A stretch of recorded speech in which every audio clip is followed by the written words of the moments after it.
Welcome to May, everybody. We are officially 1 month closer to summer, and my favorite part of May is participating in Mermay. This is a thing I believe started in the artist community, where through the month of May, people are making mermaid art and that kind of thing. But in the book community, I am going to be using this to recommend all of my favorite mermaid or merfolk adjacent books. I'm also going to be recommending a bunch of movies as well, so stay tuned to the end to see all the movies. Let me show you all of the books I am recommending. This is a big stack, and there's one that's not even included because I don't own a physical copy of it. So let's dive right in and make a splash on these amazing merfolk books. Before I recommend any books, I am starting some mermaid books today to celebrate Mermay, hopefully finishing these in the next couple days, because they are library books and are unfortunately due soon. But I'm going to be reading Skin of the Sea and Soul of the Deep. This is a duology, I believe. If there's more in the series, I'm not aware of them. I am going in pretty much blind to these, other than the fact that they are about mermaids. I didn't really read any of the description. I kind of just want to go in blind and get fully submerged into the world of these beautiful mermaids. I've heard so many good things about the series and about the author, so I'm very excited to try these and let you guys know how they are. The first three I'm recommending are three of my favorite books of all time, but also some of the best mermaid books I have ever read. First being A Ship of Bones and Teeth by Karina, Halle. This book literally just completely rewrote the game for me. It has set such a high standard for every other book I've read since then. I read this in July of 2022 and have been chasing this high ever since.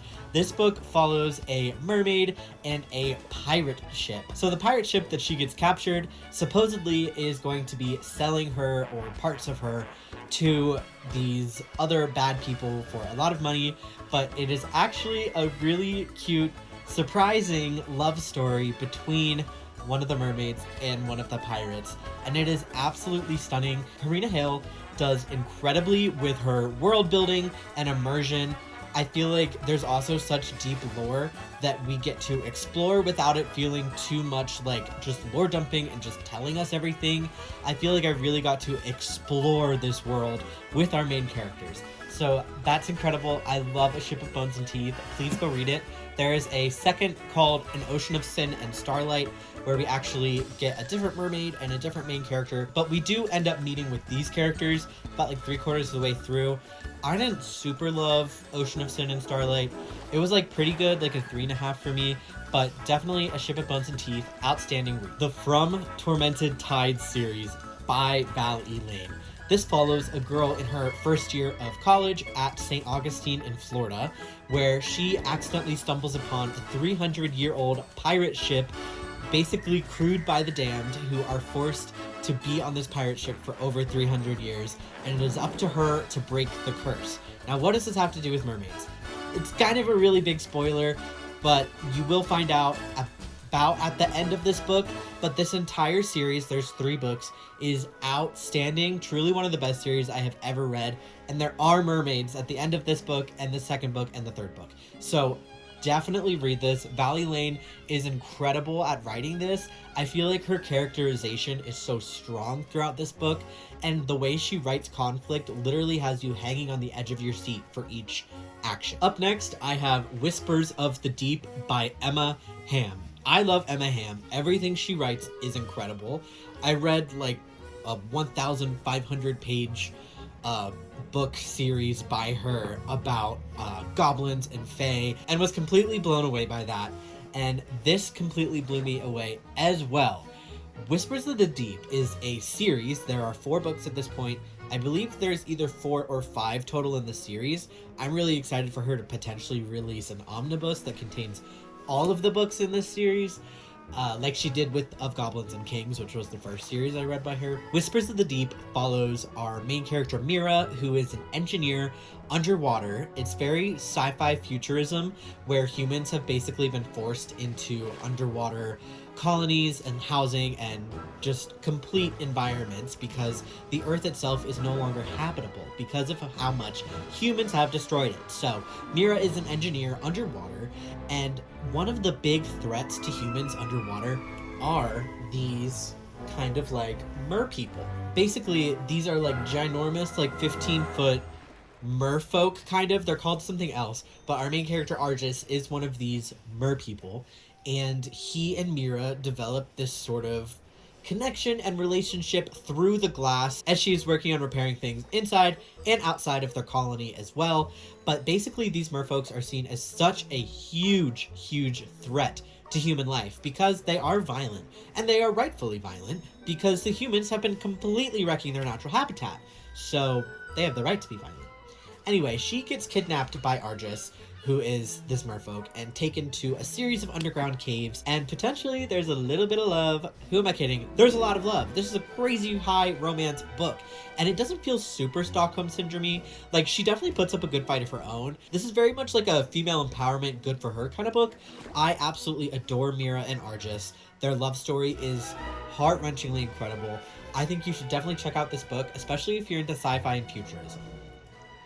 In Deeper Waters by F.T. Luken is a YA mermaid ex-prince love story, and it is just so adorable and gorgeous.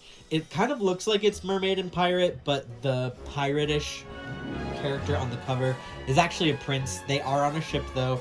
He's having his like coming of age tour around the kingdom by water, and they end up picking up this rogue passenger. This passenger has a secret. He may in fact be a merman, and this is the story of the two of them falling in love while trying to keep his mermaid side a secret.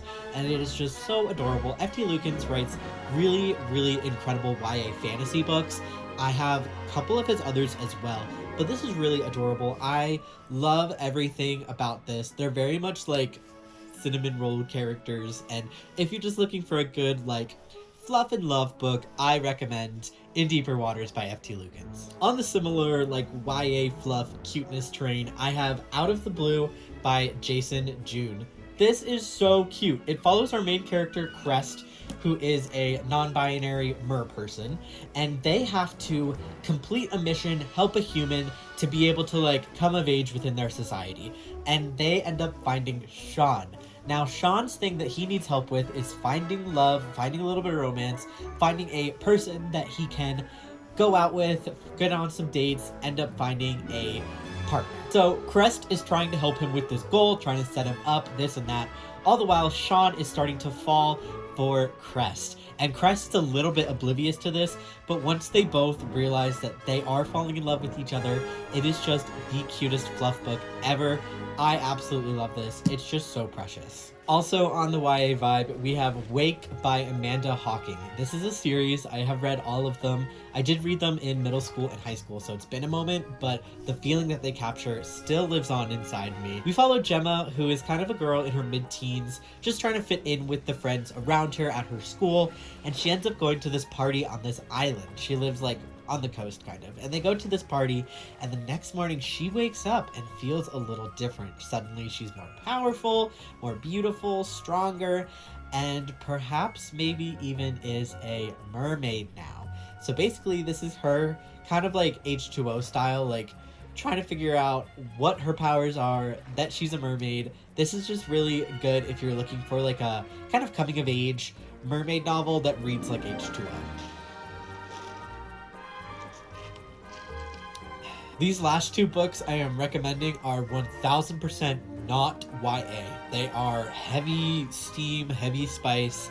If you're not into that, these books are not going to be for you, but some of the others I recommended definitely are. This is Stealing the Wind by Shira Anthony. I have read the first two books in the series. I believe there's 3 or 4. I just kind of stopped being interested after the second.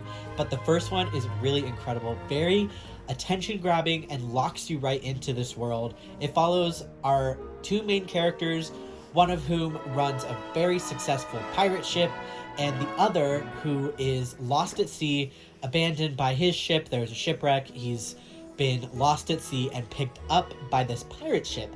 This pirate ship is secretly crewed by mermen, and it turns out that our lost at sea washed away man who they picked up might be a merman too.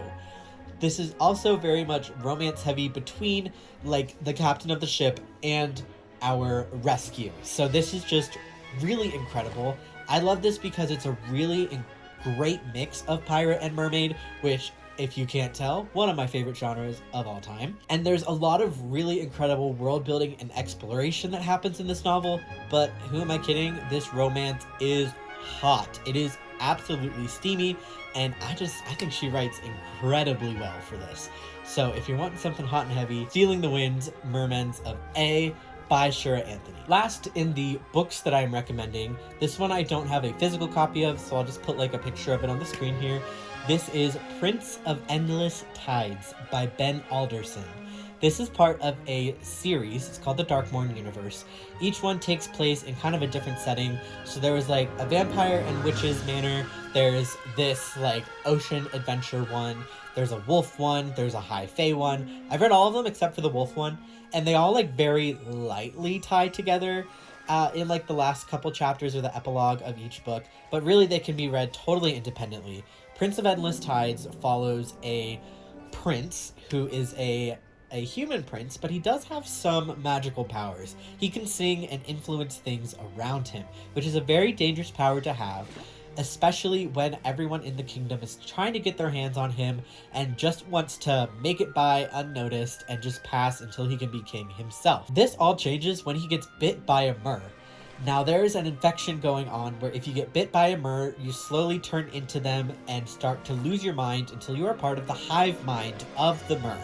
So he is kind of going through this transformation. It's very like dehumanizing to him, but he ends up finding this like Kraken mer god guy who helps him along this journey, and they end up finding out why these mer are going through this like dehumanizing, this hive mind mentality, because it didn't used to be that way.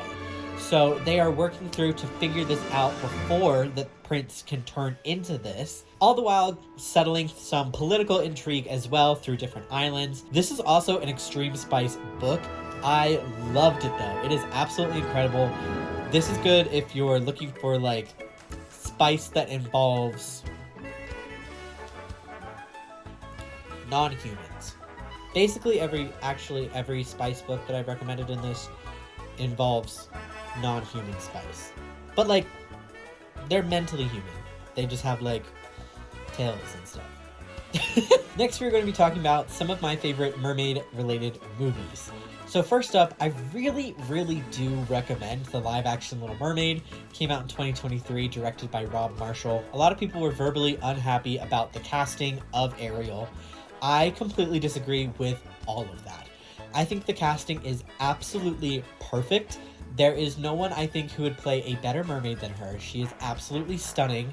The way her hair moves underwater is, like, mesmerizing. I think this version added a lot of really cool, kind of like Caribbean vibes to this, especially because the original is more like Germanic mermaid. It's kind of in that area, a little bit maybe Mediterranean, but this one adds Caribbean elements. So Prince Eric in this version was like adopted by this king and queen. So he's not biologically Caribbean, but the whole island is.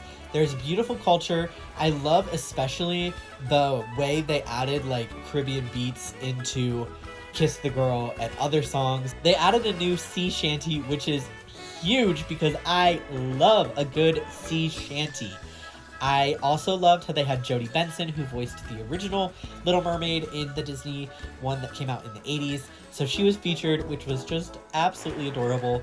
This doesn't mean I don't have critiques of the film because I'm recommending it. Some critiques I have being the CGI could have been done a little bit better. I do think that there was an overall lack of saturation, which we have been seeing a ton in movies recently. Now, for lack of saturation, under the water, the deeper you get, you do start to lose saturation. So for the under the water scenes, I could see them kind of excusing it by saying, that's just what it looks like underwater.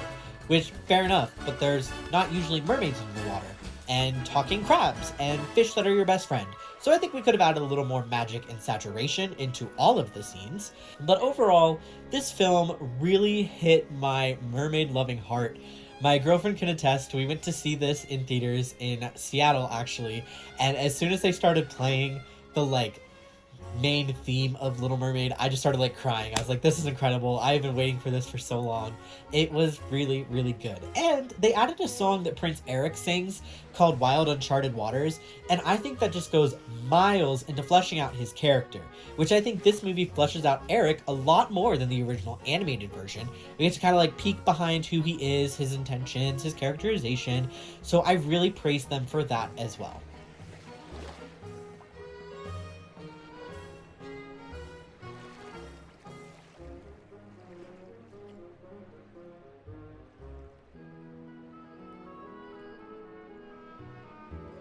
The next three movies I'm recommending are not exactly mermaid or merfolk, but they are like water creature movies. First being Ruby Gillman, Teenage Kraken.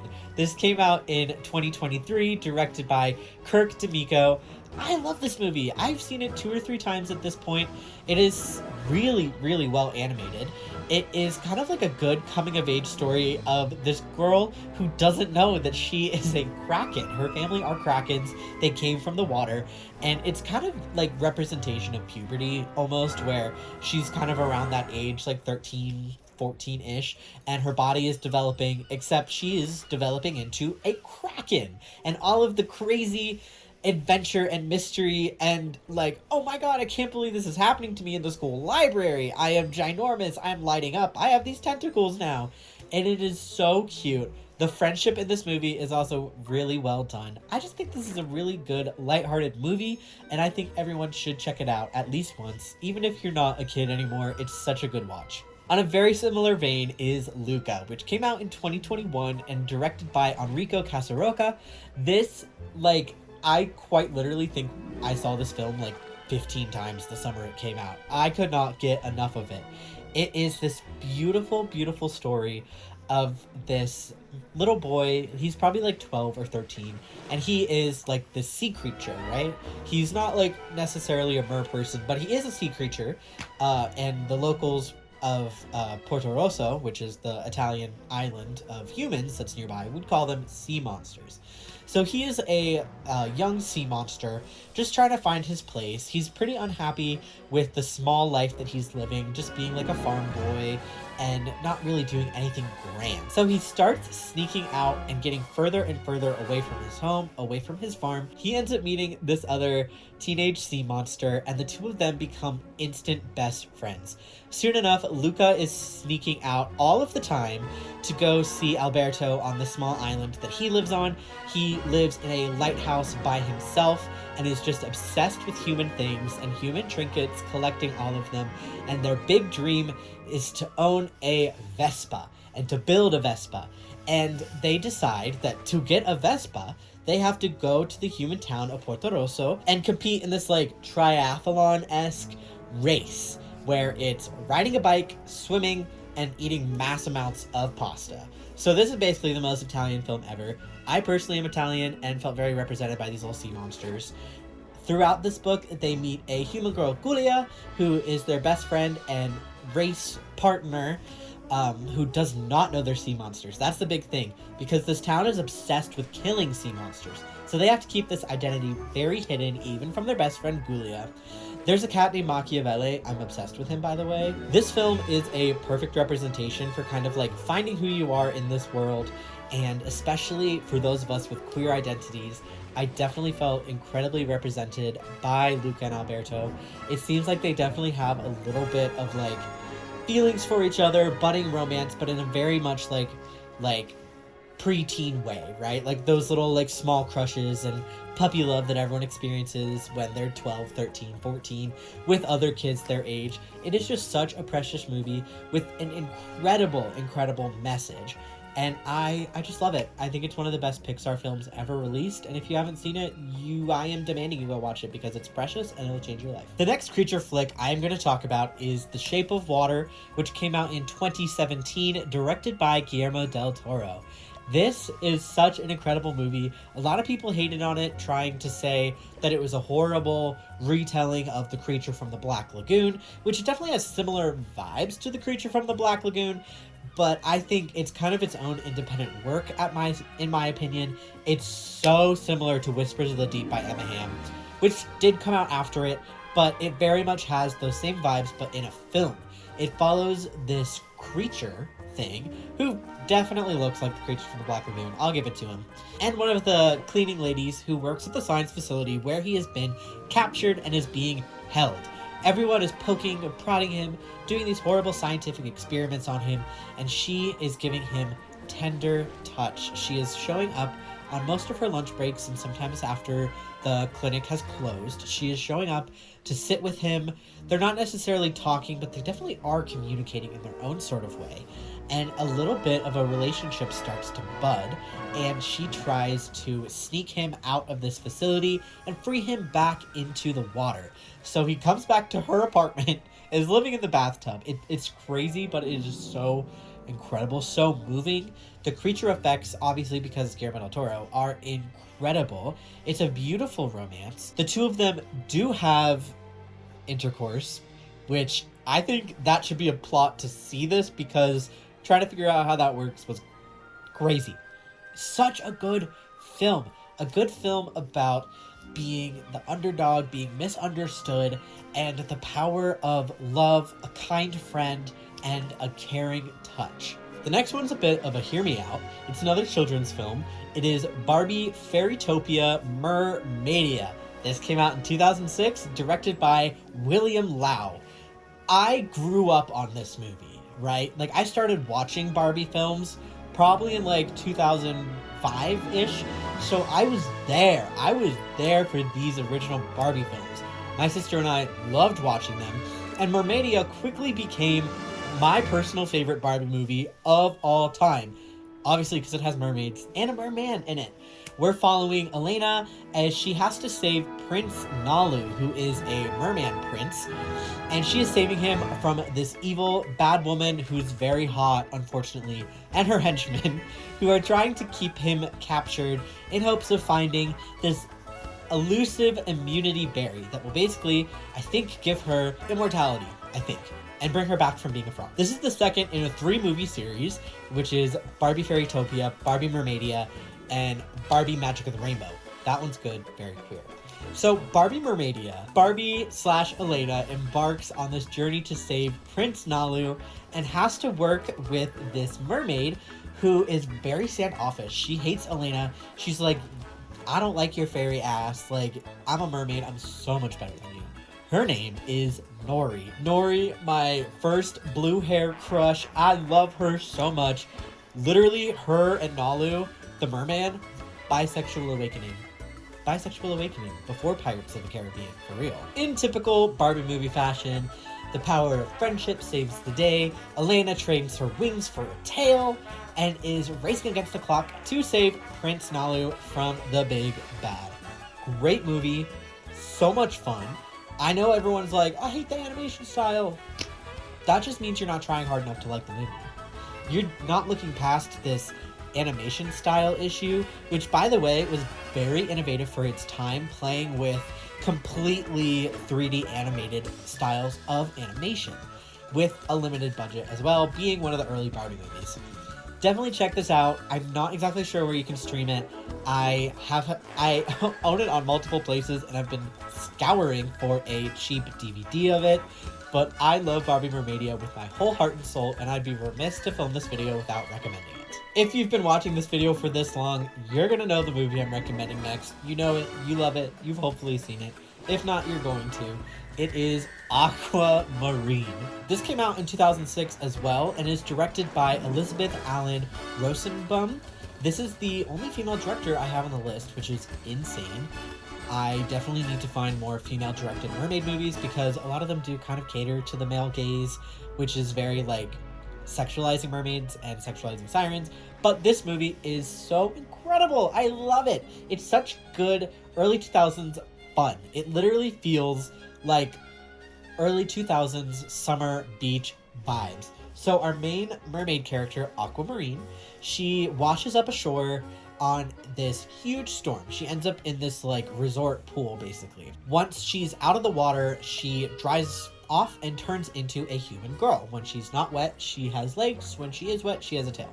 She ends up teaming up with these two, I think they're 12 years old, these two girls, and has to learn the ins and out of being a human girl while she waits for this time period that she has to find love, to prove to her father that love does exist, so she doesn't have to marry the guy that she's basically been, like, chosen to marry, like arranged marriage style. So she has to find love and prove that it exists to her father before this time period, and then she gets to marry who she pleases, basically. So she ends up trying to look for love. There's this really, like, hot guy who she falls for and is like, I'm going to try to find love with him so I can prove to my dad that love exists. Throughout this journey of her learning to be a teenage girl with these two humans, their relationship becomes so incredibly strong, basically like three sisters almost. And it's so beautiful, such a beautiful representation of female friendship as well. And by the end, they realize that the love she found was actually sisterly love between the three of them, instead of falling for this dumb surfer guy. After that, we have the Disney Channel original movie, The 13th Year. This came out in 1999, directed by Dwayne Dunham. This movie rocked my entire childhood. I wanted to be this main character so bad. This is a boy who turns 13 and starts kind of like turning into a merman. He's getting scales and fins on his arm and is crazy thirsty and has this big draw to the ocean. Well, turns out he was actually adopted. He was left on the docks near his adopted mother and father's ship as a baby wrapped in like mermaid attire of like nets and seaweed and shells and such, and was raised as a human boy because he looked like a human baby. He was assumed to be a human boy.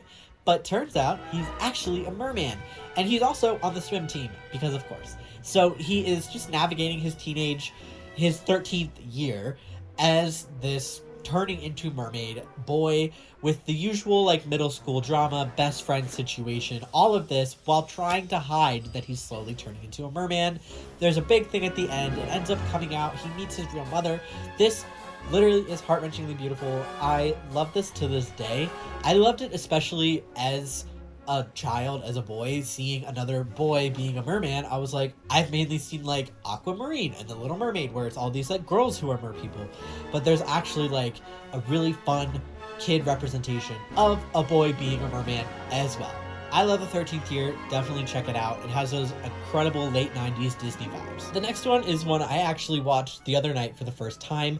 It is Mermaid Down. Coming out in 2019, directed by Jeffrey Grellman. This follows a mermaid who is captured by a fisherman who ends up getting trading hands and gets captured by a psychiatrist who works at this like asylum for girls, basically like teenage girls in this like mental hospital.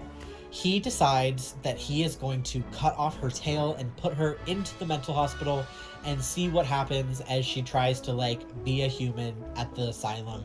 It's very sad. He is our big bad villain. She does not fit in with these girls at all at the asylum. Even the caretakers who aren't him are like, something is up with this girl. She doesn't speak English. She speaks ASL because the mermaids were taught it by some fishermen a while ago. That didn't really make sense. But she was able to communicate, and all she's basically saying is that she's a mermaid from the sea. And everyone's like, oh, girl, you're crazy. Girl, you're insane. You're in a mental asylum because you think you're a mermaid and cannot get this out of your head. Turns out, she's not crazy. She's wrongfully in this mental asylum because she was kidnapped. This psychiatrist has been kidnapping, dissecting, basically torturing a bunch of other people as well. So as she is trying to escape, as the other girls also want to escape, they end up uncovering all of the evil secrets behind the scientist while trying to free their friend as well. This is just such a beautiful story of girls coming together to save one of their own. They don't initially accept her, they definitely bully her a lot, but once they realize that she's telling the truth, they are going to do anything to save her and to expose this psychologist. So this is really beautiful. It definitely is kind of more like horror-esque just because of like the scary things that the psychiatrist does. I loved this. I thought it was really fun. Definitely could have been a little bit better, but still a good mermaid horror recommendation. Lastly, television show. Watch H2O. I'm sure everyone here has. If you haven't, it's about 3 teenage girls who turn into mermaids, and they're like life in high school as they're trying to like sort out being mermaids versus being girls and humans and like sisters and daughters and all of this. It's incredible. It's adorable. All 3 seasons live rent-free in my head 24/7. There is a sequel spin-off series called H2O Mako Mermaids. I didn't like it. I did not like Mako Mermaids, and I'm not afraid to admit it. I hated Mako Mermaids. H2O is just so much better. There was also an animated series. Not a fan. Fan of the original. This DVD actually is like a 90-minute cut where they basically tried to put the whole first season into a 90-minute movie. I watched it last night. Crazy what they missed. And my roommates who hadn't watched H2O before were like, what the hell are we watching? I feel like we're skipping all of this. And they are. I kind of got it because it's a fun collector's edition for my DVD collection. You can find H2O. The first season is on Netflix, and seasons 2 and 3 are on the YouTube channel for H2O. Hopefully they're still there. I've been watching season 2 and season 3 on YouTube for like the last couple weeks, just as I'm getting more excited for summer. So hopefully find it there. But yes, those are my very exhaustive list of mermaid book, movie, film recommendations to celebrate Mermay. Now, obviously, I want to be a merman. I'm sure you guys want to be merpeople as well. So I'm going to hit the pool. Hopefully it opens soon and get out that merman inside of me and celebrate Mermay. Have a great day, guys.